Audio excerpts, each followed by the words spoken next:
Hello and welcome to the Small Business Briefing. I'm Brian Kelly, CEO of the Small Business Association of Michigan. Hi, good afternoon. I'm Sarah Miller, Vice President of Marketing and Strategic Communications. Thanks for tuning in today. I'm sure we're competing for viewers because the solar eclipse is happening, especially here in mid-Michigan. But we do want to continue on with the show and start by welcoming one of our new VIP members, Fahe Schultz Burzik Roads PLC, located in Okemos. We appreciate your membership, so thanks for joining. We do have a full show. Brian, welcome back from spring break. We're going to kick it off today with a conversation about an upcoming webinar series that SBAM is hosting with Encompass Michigan. Yeah, so I thought maybe first I'll just mention that Encompass Michigan, one of SBM's strategic partners, and has worked with us and also with me personally in different efforts to employ people with disabilities over many years. So delighted to have Todd Culver on the show today, who leads Encompass Michigan, and talk about some work that we're doing together for some a really important discussion around social enterprises. So Todd, thanks for joining us on the briefing. But I thought what might make sense is to even start with a definition. What is a social enterprise? Yeah, thanks, Brian. Thank you for having me today. Social enterprises are revenue-generating businesses with a mission. So whether it's providing access to healthy food or expanding healthcare services or helping individuals entering or returning to the workforce, social enterprises use their profits and business practices to address what could be called a societal need. So these enterprises can take many forms across many industries, but they ultimately exist to serve the common good. Yeah, it's a really exciting part of the business community that has been developing over many years, and really it's a natural fit for a discussion among small businesses because small business owners tend to be community leaders, tend to really take ownership in the space around them, and view the welfare of the community that they operate in as being part of their mission, part of what they're all about. Especially when a person who owns a small business tends to live in the community where the business operates. And so there's not really a big jump, or at least we don't perceive it as a big jump for this social enterprise to really be especially important to small businesses. So we've decided to team up and do some work together on this. And the first step of which is a webinar series, and really looking forward to that and putting it on the first joint project, if you will, between Encompass and SBAM, or at least a joint project of this nature, this partnership.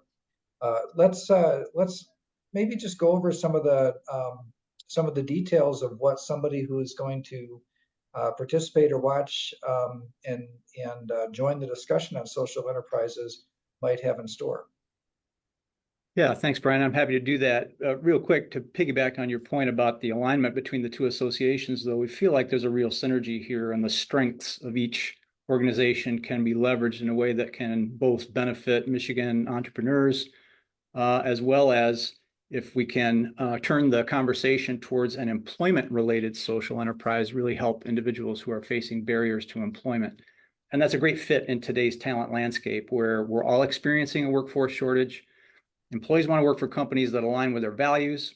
Same with consumers. They want to spend their money with organizations that they believe are doing good work. So we feel like this can promote a more competitive talent attraction as well as the gaining of customers.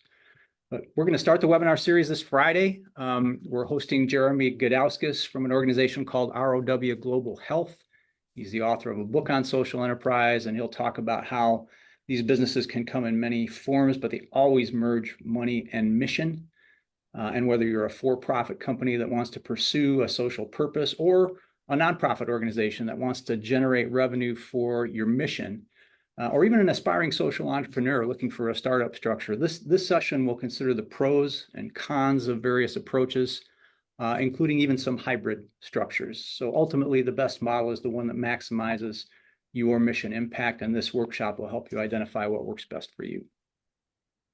So you'll notice Sarah dropped in the comments a link where you can sign up, and it's a series. So the first one being this Friday, and of course, yeah, this was really the thing that kind of attracted us, and also aligned with some of our of the work that SBAM has been engaged in over the last several years, and in developing the say the know-how, but also just the awareness of this labor force that has gone untapped for so long, people with disabilities, and so the idea of a business really kind of having part of their purpose employing people that otherwise are locked out of the of the employment world. And it's but I think it's exciting also because it really can take so many different forms. You know, we've read about other types of social enterprises where it might be that the product or service that they're putting out there into the world is solving a difficult or a complex social problem. It could be that a portion of the profit or net revenue is going to a particular um, uh, problem or issue, or it could be a for-profit activity that's supporting a nonprofit organization. There's just so many different ways that this could come to fruition. And as we think about the next generation of business owners and also talent that wants to be involved in something that's bigger than themselves, that this really hits a whole bunch of potential relevant points for entrepreneurs and people that are really looking to make their mark. Pretty excited about where we go from here. Same here, Brian. And what's one of the nice features of each of the 3 webinars in this series is that the presentation will be followed by a roundtable discussion. This Friday, that will feature existing social enterprises from around the state, where attendees can learn more about their journeys and, in fact, be able to join the discussion, ask questions, or even share their own experiences. Yeah, it'll be a great opportunity for people to consider, you know, first of all, you might kind of already be a social enterprise. You don't think of yourself that way.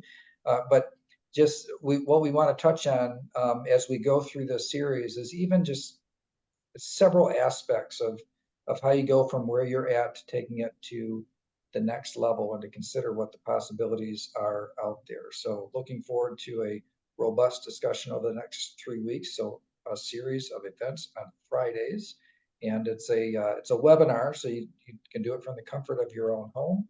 And we're really looking forward to it. Todd, thanks so much for joining us today on the Small Business Briefing. Thanks for having me. Yes, thank you both for bringing this opportunity to our members. I did drop the link, as Brian said, and so you can follow that to register. If you have any questions or need help registering, just email us at sbam@sbam.org. All right, so Brian, new home permits have increased this year. This might sound promising, but it might not really be all for good reasons. Yeah, this was a kind of a surprising data point to people that you know interest rates are higher and so all of a sudden like new permits for this time of year were higher than expected here in Michigan and across really across the country. And but as you kind of peel back the layers, why would that be? That there's kind of a flood to get new permits under um, the the existing rules before the guidelines for efficiency standards in homes change, which is going to make building a new home more expensive. And so it's one of those things where you've got kind of there's a couple other factors too. Rates are actually a little down compared to where they were. So maybe some people got off the sidelines and decided to move forward with a housing project. But according to the main industry association for home building here in Michigan, a big part of the factor is that people want to get their homes permitted under the current rules before the more expensive home building permitting rules take effect soon. All right. Another report signals production woes for Michigan. So what does the Michigan Center for Data and Analytics say? Yeah, the Michigan Center for Data and Analytics it's the state demographer, and they get data from a lot of sources, including from the U.S. Census Bureau, being the main source of information on population. But as they analyze what's going to happen here in Michigan, um, it looks like it's pretty locked in that we're going to drop in population. That's not new. That's not nothing new. People understood that this would be the case. But what was a surprise was the projection between now and 2050. Now, there are a couple of different scenarios where it could be, more or less, but under current trends, there's an expectation that for the next 10 years, perhaps a modest, flat or maybe modest increase, but then really this births being exceeded by deaths every year really starts to ramp up, and the population is expected to fall. So between now and 2050, Michigan is expected to have a population about 8% less. It's just a huge decrease, over 700,000 people. So that is that if that's not a motivation for policymakers to try to figure out how to at least change the net migration patterns, that's I don't know what could be a motivation. And I'll say that I'm going to show on Data Monday a graph that shows kind of the best case scenario, which is that net migration patterns change in Michigan's favor. We still are facing a population decline just because those demographics are just so powerful in terms of the age of the population. We have a population that's not going to have more babies.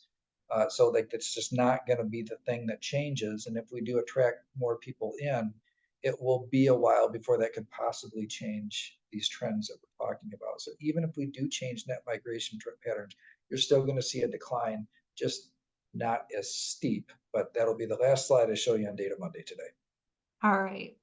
Let's talk about MISHDA and their new housing support details.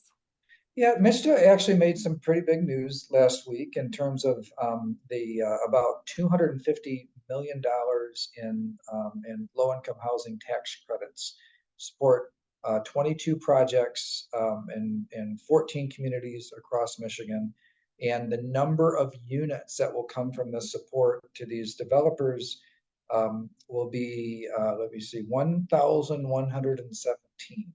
And now I know that sometimes people have like a love-hate relationship with some of these tax credits, and should government be subsidizing these types of activities. But really, in terms of, we have reached a crisis point in Michigan housing, and we desperately need more units in our state. So if you think about, like, of all the things that government has spent $250 million on in the last several years, support or incentives to create new housing, particularly new housing that people can afford, probably not a bad idea. And that's a pretty big, 1,000 new units in one kind of swath of awards is a pretty big step forward. All right, let's talk about redistricting. The state house maps are drawn and approved, and now the court has set a deadline for the Senate. What is it? Yeah, so the Senate was not as urgent as before, because the Senate, in the Michigan Senate, all 38 seats, there are 38 districts, 38 senators, all seats are up every 4 years. So not in 2024, but in 2026. There's a little extra time. And so the state set a deadline for the House. It was earlier, and now for the Senate.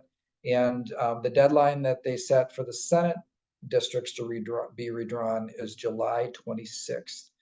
And so they, just like with the House, the court said there are certain districts that were racially gerrymandered. All of them were in Southeast Michigan. They have to change those maps.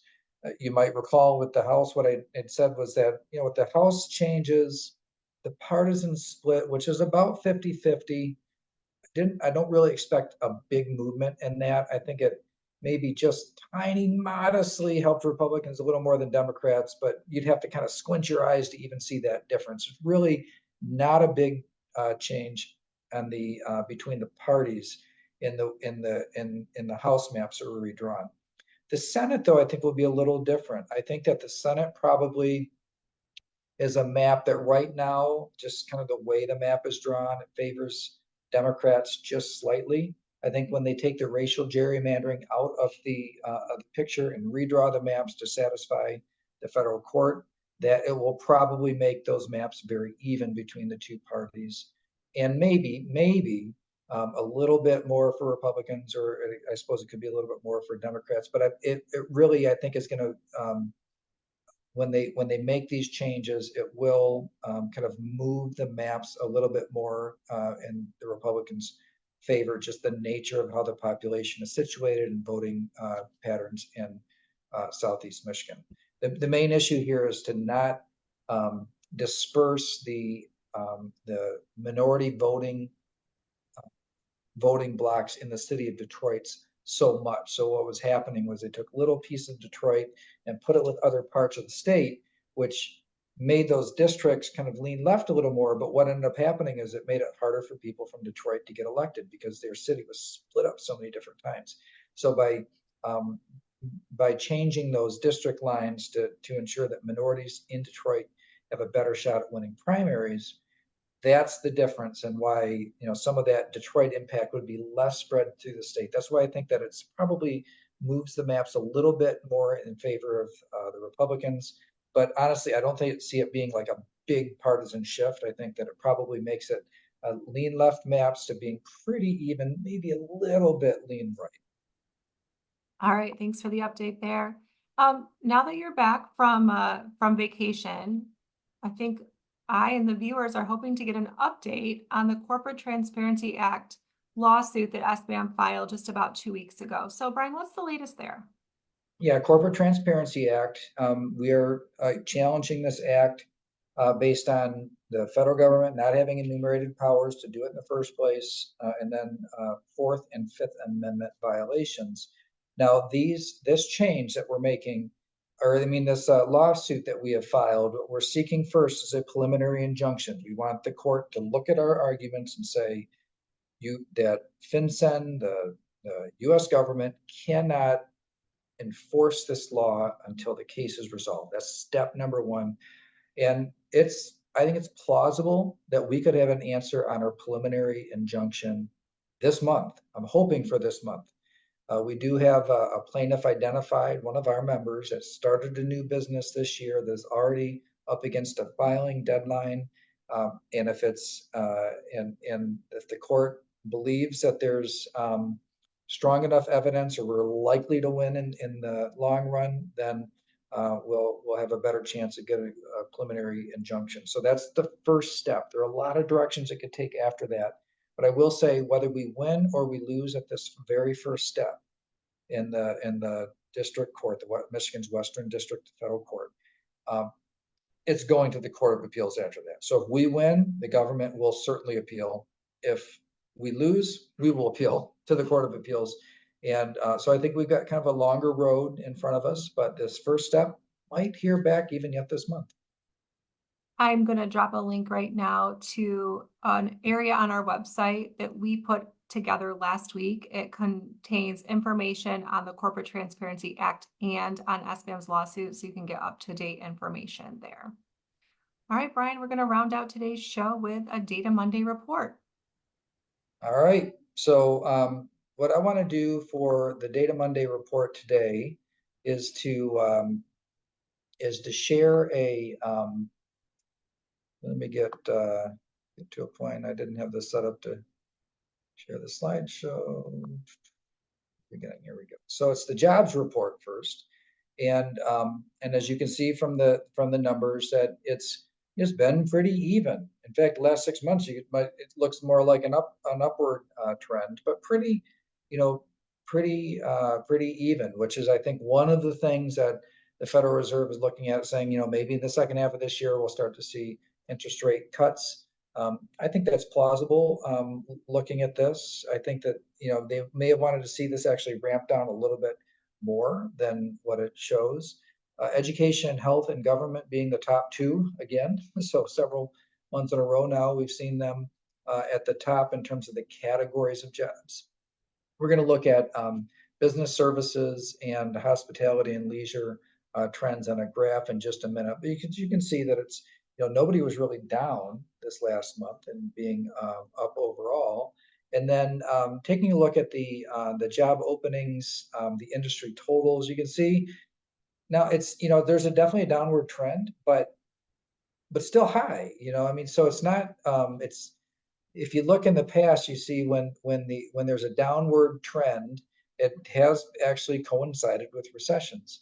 I don't think that's very likely this time, just because the downward trend is coming off a high where we had a pretty severe shortage. Now looking at the industries, you'll see again leisure, hospitality and leisure industry, and then business and professional services.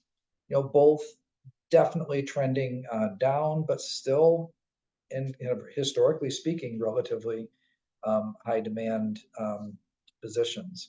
Now looking at wage growth, you see wage growth has been continuing to trend down. This is another thing I think the Federal Reserve is looking at when they're saying maybe in the second half, actually not maybe, they're saying definitely in the second half at this point, sending very strong signals that they'll start cutting rates. And I think they're looking for these wage increase numbers to continue to trail down, because that's one of the things really pushing up on prices right now are labor cost increases. So you see inflation later on this week. We'll see the new CPI numbers are not out yet. So you got on this graph last month's CPI, this month's wage growth, and you'll see there is about 1%, almost 1% of real wage growth last month, because or annualized over the last year, because you see the wage growth exceeds inflation.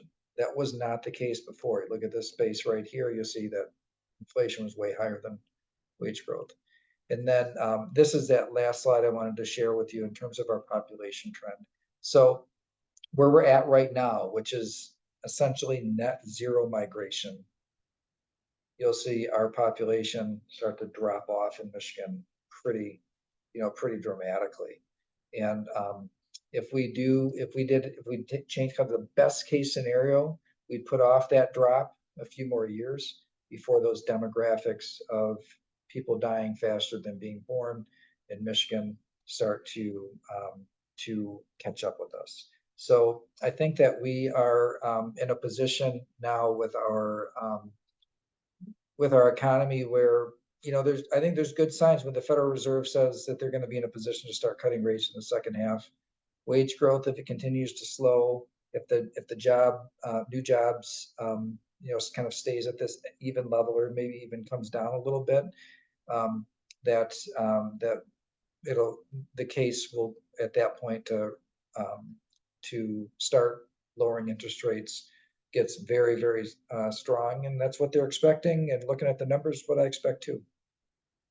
All right, well, thanks for that report today, Brian. That is everything we have for the show today. As a reminder, though, real quick, we will be at an owner-to-owner event in Lansing tomorrow, Tuesday, April 9th. We've talked about it a few times, but there's still time to register if you're in the Lansing area. And of course, you can keep up to date on everything going on at SBAM on our website, sbam.org. Have a great rest of your day, and we'll be back here Thursday at 3 p.m. Thanks, everybody. See you on Thursday.